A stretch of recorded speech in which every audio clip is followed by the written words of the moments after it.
The most intimate of the physicality in the existence is your body. And this body is just a piece of earth. So you're just a small outcrop of this earth. Right now you're an outcrop who prances around. After some time, you will become a small mound. You may believe many fancy things about yourself, but that's not the reality. Somehow, this fundamental thing that we are just a small outcrop of the soil on which you're sitting right now is forgotten generally till we are buried. If you want to live sensibly, you should have contact with the earth that you live on. Today, because we have lost this contact in certain ways, it gets disorganized. This disorganization can lead to disease and weakness and ultimately destabilization of the system itself.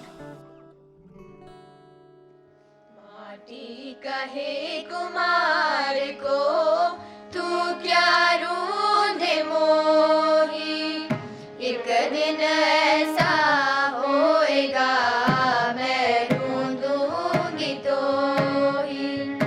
आए हैं सो जाएंगे राजा रंग फकीर, आए हैं सो जाएंगे राजा रंग फकीर। माटी कहे कुमार को तू क्या रूंधे मोही, एक दिन ऐसा होएगा मैं रूंधूंगी तो ही। I must tell you this experience. We had a yogic hospital in our yoga center in India. We called it yogic hospital. We did not want it to grow too much because we don't want to turn into a hospital full-time, we are a spiritual center so we're keeping it low-key. Once when I came here, I spoke and a few doctors, American doctors who were interested, they traveled to India. They came and stayed there for 3 days and after 3 days, one of the volunteers came and told me all the American doctors are up in arms, they want to leave. I said, what happened? They said, it's best that you meet them, they're just off. Then I said, okay, and I went to meet them. Then I said, what's the problem? They said, you said there is a hospital. Where is a hospital? There is no hospital here. I said, right now there are about 60 and odd patients. I said, where is it?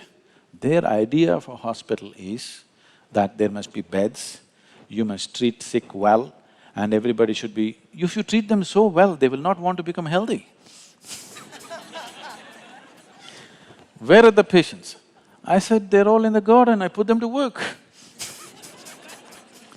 We give them the treatment and therapies and medication, but rest of the time I put them to work. Whatever they can do, they must do. Above all, they must sit and work barefoot and bare hands with the soil. Just being in touch with the planet, because you're just a drop of this planet, you're forgetting that.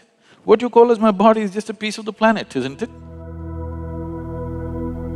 If you lose connection with the source, will you not get disorganized?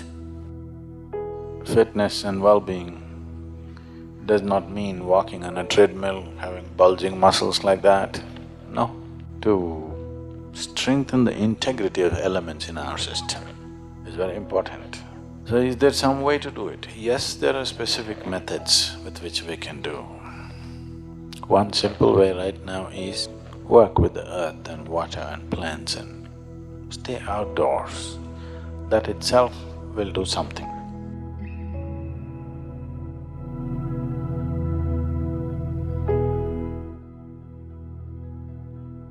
So fundamentally, if there is a certain assurance of nourishment happening to the body in terms of food, and there's clean air to breathe, and being in touch with the earth can complete the health process altogether.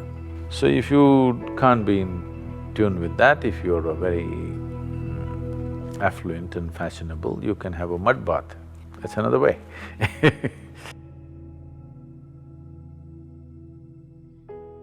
So today you take vacations, go to the spas, have mud bath, in a very expensive atmosphere. But every day if you stick your hands into the earth, or at least for a few minutes a day, you would see the body would be in a much better condition because whenever it's in contact with the earth, the body reorganizes itself. The more you're in touch with it, it's better. You can't… all of you can't turn into farmers now, and maybe you're living on the 12th floor and you can't be a gardener either.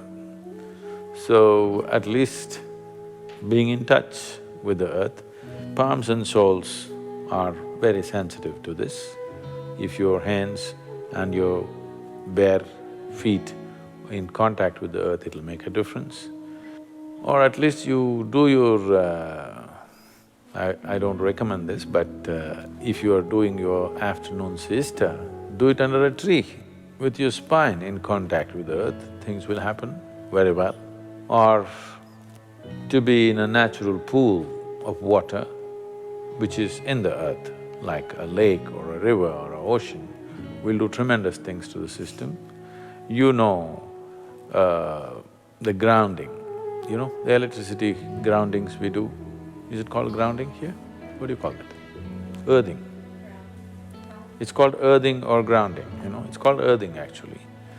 So, when you earth the electrical connections, one thing is to keep it wet, because if it is wet, it gets conducted better. So, this is why in all the Indian temples, why do you think people are making their bodies wet and lying down on the floor in prostration? Is just this, not just earthing, that special earth which is energized earth around. So, you want the entire body to be in touch with the thing. So, men go bare-bodied, at least their upper body is bare. Women go with wet clothes so that that contact is there. This contact with nature, whether it's earth or air or water, is most important. If that is not there, the body will slowly lose its integrity, it'll lose its stability, it loses many abilities that it is capable of. It may still survive, it may not die tomorrow morning, but it loses its variety of capabilities that it has come with. The many possibilities, the array of possibilities that human system carries is lost as you lose contact with the natural element. Especially before you go for dinner or for lunch, especially before that, at least for half an hour, walk without footwear, not on this granite, either in the grass or in the mud outside. You will see body being in touch with the earth. When you eat the food that you eat, the way it integrates it is very different. Digestion will anyway happen, but how much you can integrate into the system depends on how much you're in tune with the earth. So, even half an hour if you walk without shoes or footwear, and the body remains in touch with the earth, you will see the elements will function with little more integrity than the way it is right now. Walking and playing barefoot is really coming into vogue. The yogic systems have always recommended this, and now science is getting there too.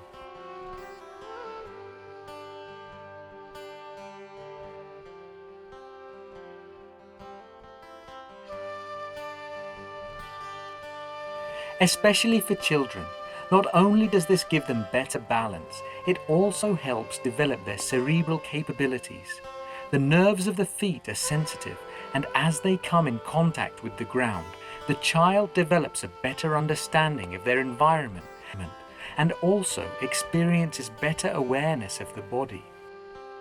Walking barefoot has been linked to better agility, stronger leg muscles, and lower risk of injury. Being in touch with the earth has many other aspects to it. In the ashram, I always told people, no matter what work you're doing, at least for 1 hour a day, you must stick your fingers into the earth. You do something with the garden somewhere, your hand should get muddy. This will build a natural physical memory in you, a bodily memory in you that you're mortal. Every day, if you're sticking your hands into the earth, you will constantly… your body will know that it's not permanent. Because a body has a memory of its own. Its body's memory far more significant than the mental memory. Right now, the memory that your body carries is ruling you far more than the memories of your mind. Physiologically, on the cellular level, on the elemental level, you're constantly being reminded that you're mortal if you are close to the earth. See, the reminder of your mortality is the most key element in your spiritual process. Why would you long to know something beyond the body? Only because you know it will end one day, isn't it? Suppose this body was immortal, who the hell is going to sit and meditate? Who the hell wants to know anything beyond this, if this was immortal by itself, isn't it?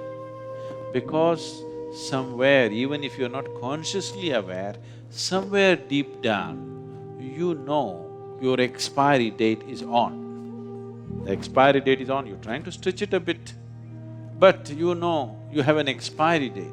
It is because of that the longing to know, isn't it? So the fundamentals of spiritual process is your mortality. If you are reminded of your mortality, naturally you will want to know. There are various practices in India as to how to connect to the earth experientially, many practices. Just sitting down, cross-legged on the floor, the body in some way experientially is reminded. There is a reminder for the body that this is just this. The moment it is in touch with the earth, it knows it is this. Those of you who have very unstable bodies, that is, you tend to fall sick very easily and constantly those kind of things. If you just get off your cot and sleep on the floor, you will see it'll make a big difference.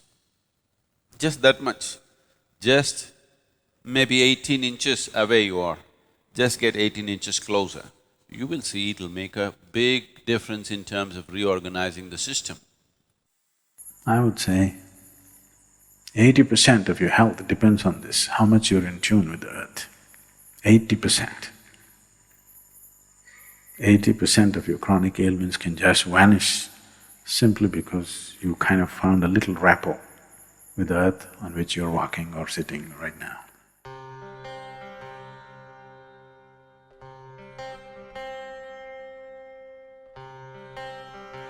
One simple practice that all of you can start is the Bhuta Shuddhi, if you have the time and the necessary focus to do it.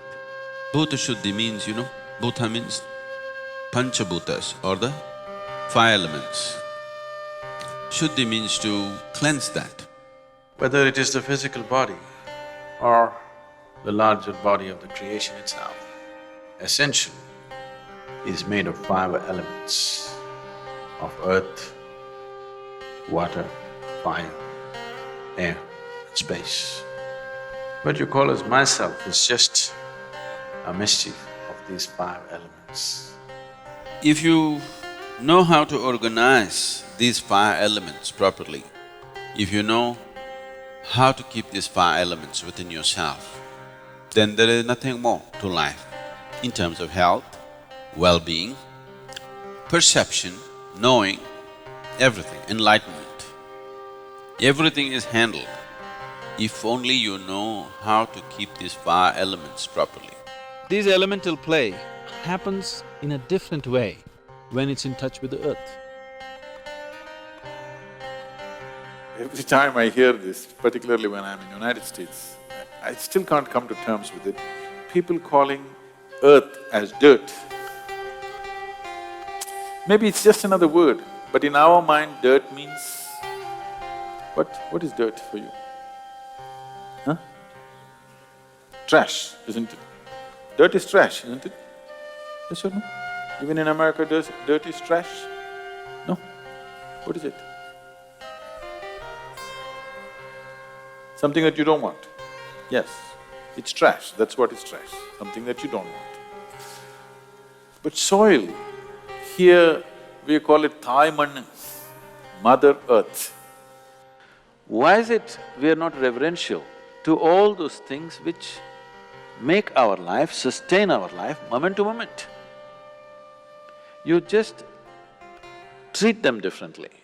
Suddenly they behave differently within you. If you did not drink water for 3 days, even if God comes, you'll only ask for water. If you hold your nose for 3 minutes, you don't want God, you want a breath, fresh air, isn't it? One simple thing that everybody can do is, the air that they breathe, the water that they drink, the food that they eat, and the earth that they walk upon, and the space which holds us. 5 times a day, let's say. If you are too preoccupied, at least 3 times a day, consciously, just bring a certain sense of reverence. This is a very common thing, which are being told, Matru Prema, Pitru Prema, this one, that one. Prithvi Prema, that is, love for the planet on which you're walking, because that's not different from you.